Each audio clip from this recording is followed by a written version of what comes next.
I often wonder if the untold thousands who pass through Royal Deeside to Braemar every summer realise that they are on the edge of one of the biggest wilderness areas in Scotland, of lonely glens and high hills where nobody lives, lonelier today than it's ever been.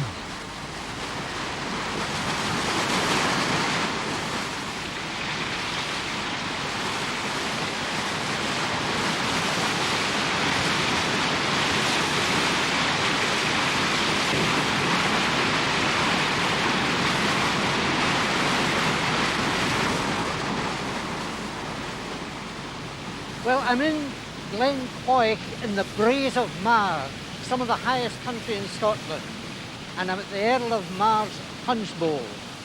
An amazing spot, a very lonely spot, but once it was the scene of a great gathering of hunters. Now this was supposed to be a party hunting the deer. They weren't going to hunt deer. They were going to win a crown for the Stuart King James VIII, because they were fed up with the Union of Parliaments and they wanted a Scottish Parliament back again. And this is where the Jacobite Rising of 1715 took place. Now, all sorts of events happened after that which changed the face of Deeside. And the Royal Deeside that everybody knows is not the real Deeside. The real Deeside begins away up in the Cairngorm.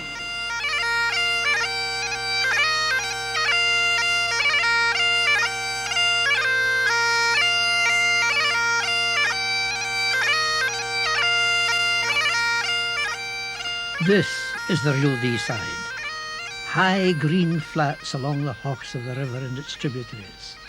This is where most of the clansmen lived who owed allegiance to the Earl of Mar. If they were called out, they had to gather and fight, regardless of who they were fighting.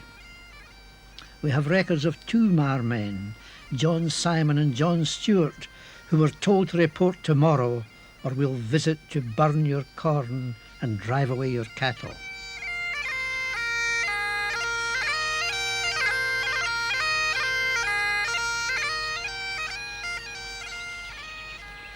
Well, the Mar men knew about lifting cattle because they were great cattle lifters themselves, and that may be one of the reasons why soldiers were sent to keep the peace.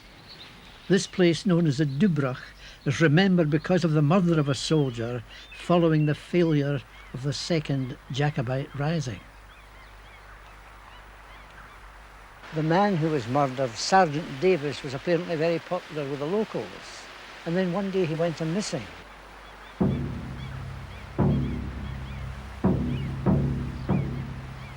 Time passed, 6 months, and then a hat was found, and then the body of the murdered man. But the man who found the body, he didn't know whether he should report it or not because he was frightened there might be reprisals. And then the idea came to him. He made up the story of a ghostly visitation from Sergeant Davis telling him where his body was hidden and asking for decent burial. So the local man told the story to the military post at Braemar. 2 local men were apprehended for the murder, and the man who had had the ghostly visitation was taken to Edinburgh to give evidence. And during the course of his evidence, the prosecutor said, "Now, what language did Sergeant Davis speak to you in?" He said, "As good Gaelic as myself." And the case collapsed because Sergeant Davis was an Englishman.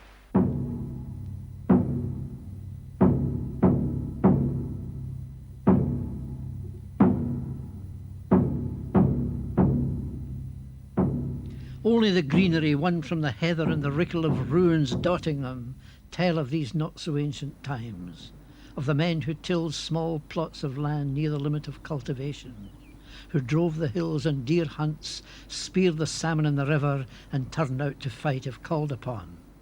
The first Jacobite Rising of 1715 was not too disastrous for them, because it was a total failure.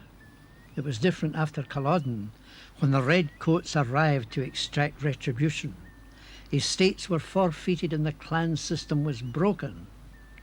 And the money from forfeited estates was being used to build roads and bridges, adding to the military roads built between 1750 and 1754. These roads stretched from Blair Gowrie right across the Cairn Well to Braemar, and then east to Balmoral and north by Cockbridge and the Lecht to the Spey at Inverness. But this is the limit of the public road north of Braemar.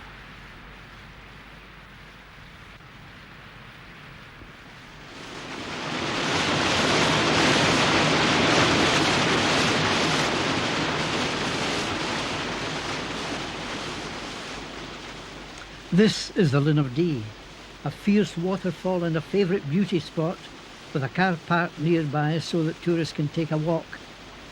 Queen Victoria opened the bridge a few years after she and Prince Albert settled at Balmoral. You could call this the Grand Canyon of the Dee, where the river has had to force its way through between narrow walls that are as close as 3 or 4 feet, but the pools are of an unknown depth. If you fell in there, you'd be lucky to come out.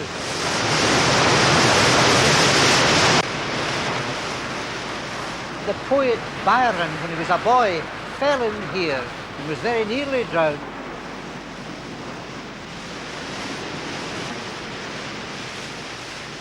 1,200 feet above sea level, 65 miles from Aberdeen. The force of this river, although it maybe doesn't look very much, it's very considerable because the Dee rises 2,800 feet above this and drops that in a distance of 20 miles.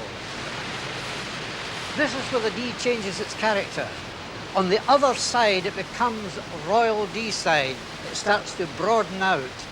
Its course is flowing with all the variety that people expect of Deeside.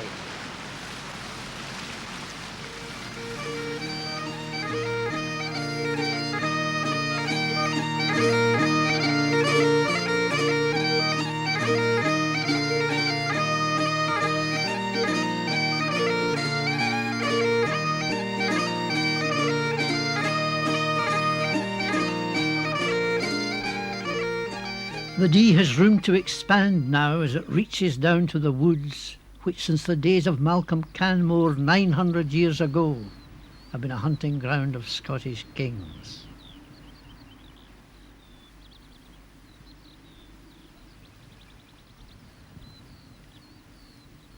This is one of the great regions for red deer, which of course are animals of the forest. The method of hunting them in the old days was to use hundreds of men to drive the deer to the hunters. So when the Earl of Mar called a hunting party together in Glencoy, nobody took it amiss. It was normal. Well, they might have taken it amiss if they'd noticed that 800 or so of the men gathered were all leading Jacobites. Rob Roy was there. And as they talked and planned, a pothole in the river was filled with anchors of aqua vitae, hot water added to make a punch, and then they drank a toast to the 1715 rising. Today, that bowl is still known as the Earl of Mar's Punch Bowl. And the glen is still a deer forest, but of a different kind. Unlike many parts of the Highlands, there was very little eviction and deliberate clearance to get rid of people and replace them with sheep or deer. Below the Linn of Dee, you can follow wee paths leading through the ruins of former clachans. Now, certainly the folks of Glen Louis were cleared in 1726, and from the adjacent Glen Eye in 1840. On the whole, however, the cotters left because with the opening up of the country, an easier life was to be had elsewhere. There's a house in the Larrigrew Pass. It's called Louis Beg, 1,400 feet above sea level. It lies empty now, but down the road near Braemar, I spoke to a fresh 81-year-old who lived there from 1912 to 1925, and before that lived in an even lonelier house. Everybody calls you Nell Bannock, and yet it was 1912 when you left the Bannock. But still, you see, they still remember that. The natives of Braemar does, you know. And there's somebody even calls you... Nell Bannock for the dairy. That's right. How did you do for food? You know, how did your father and mother feed the family and so on when the roads were all blocked? But tell you, we had in this huge bags of bowls of flour, oatmeal, and sugar, and then we had our own, I tell you, our own milk, which we'd buy tins of milk too, in case the cow was, didn't have milk.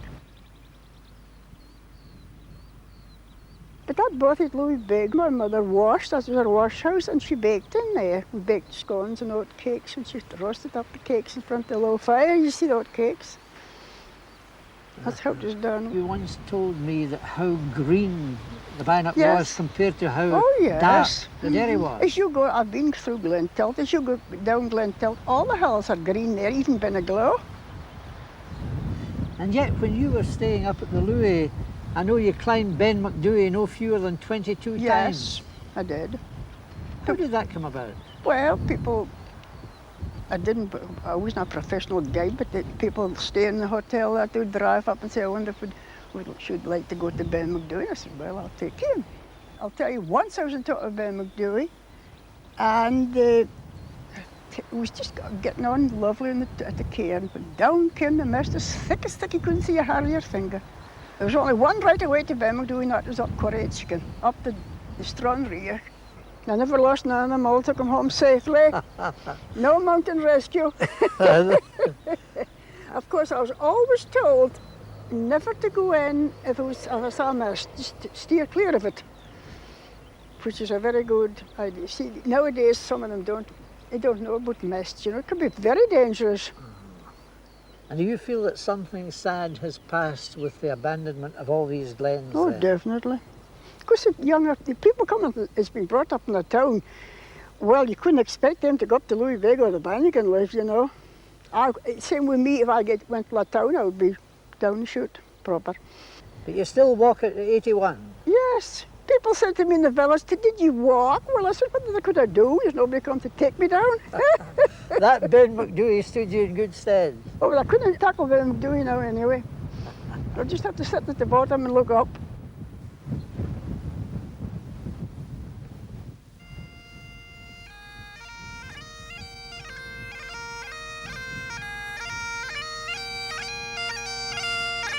Braemar is 1,200 feet above sea level and just over 58 miles from Aberdeen. In 1774, Thomas Pennant described the houses as shocking to humanity.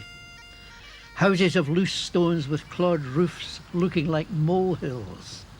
People sharing one room dwelling with hens, ridges of arable land amongst heaps of stones and bogs and heather.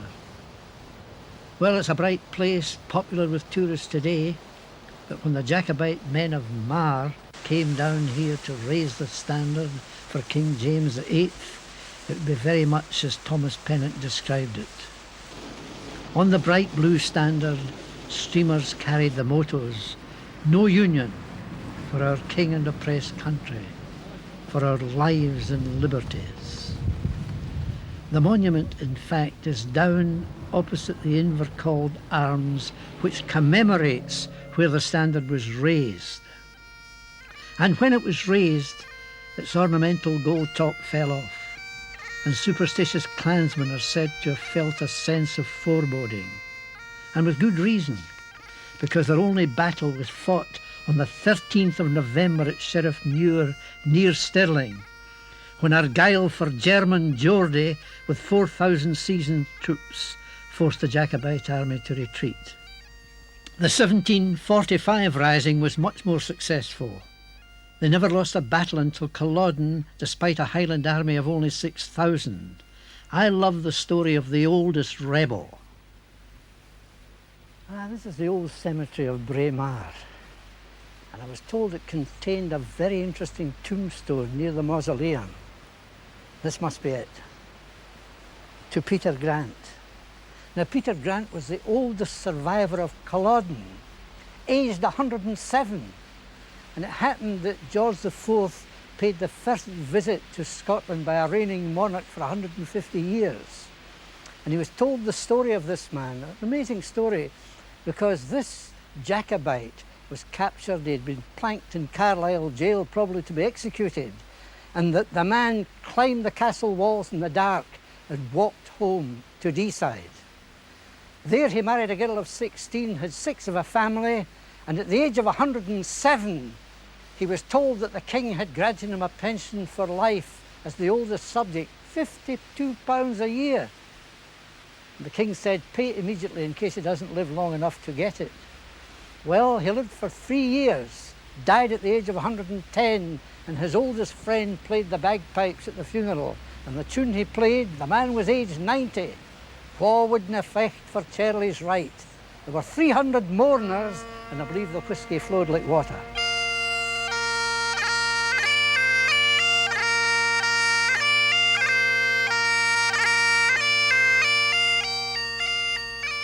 Braemar Castle was a ruin in the time of the 45. It was rebuilt by army engineers to house a garrison of troops to keep the peace, and remained in occupation until 1831, only 17 years before Queen Victoria selected Balmoral as her Scottish home. A former Jacobite stronghold, it was then a sporting estate.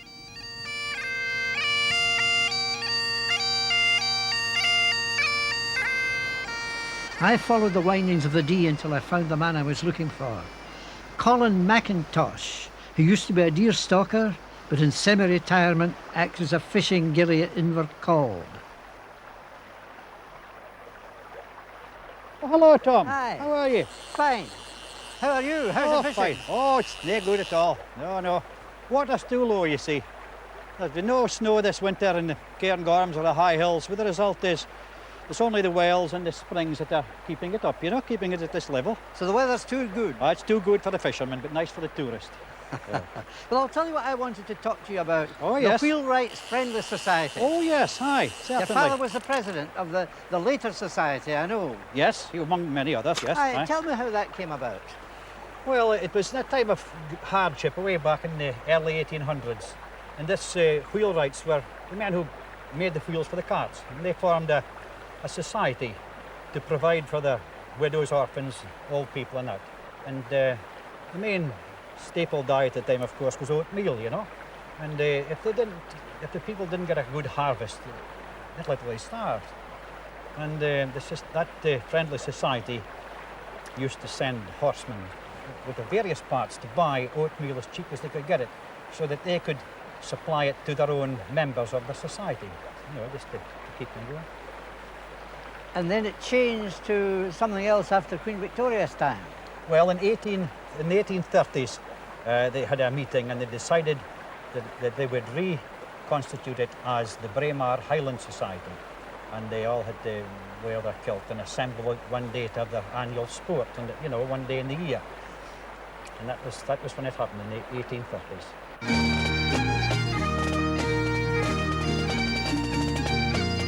It was Queen Victoria who allowed the word royal to be added to the title, whose original aims included the preservation of the Gaelic language.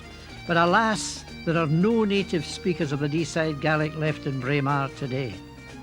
The benevolent function for those in need continues, but the main accent is in the preservation of the kilt, the bagpipe tradition, and Highland sports of the kind which the great Donald Dinnie made famous. Dinnie was the local man who made good at Highland games everywhere. He threw the hammer, he was a dancer, runner, jumper, and he collected something like £26,000 in prize money in his active years as a Highland sportsman. The charm of the Braemar Games is that the stadium is so small and intimate.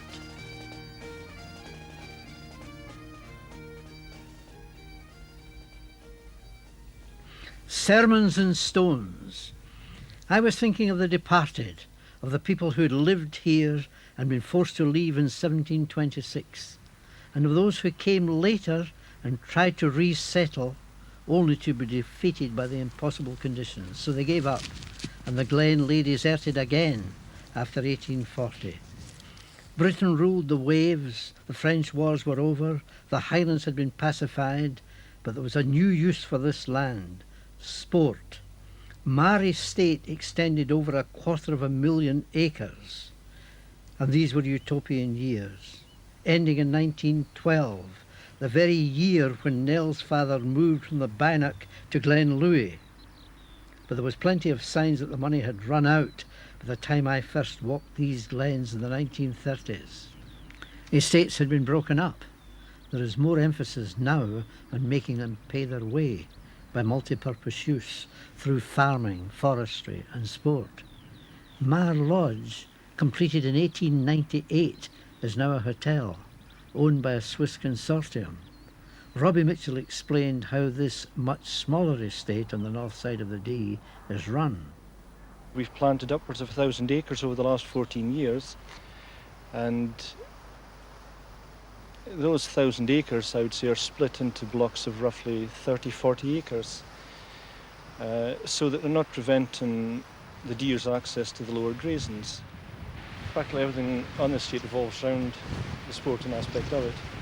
If you were going to shoot a minimum of, say, 3 stags, live in the hotel, Land Rovers, gillies, stalkers laid on, it would cost in the region of £1,000. Most weeks we would have a party of perhaps 4 rifles. I think what takes a trick with them too is the fact that you can see such large herds. For instance, on the Benavoord beat there, where we march within Shirori, given a suitable wind, it's not uncommon to see perhaps a herd of 400 stags streaming onto the ground, and that's pretty impressive.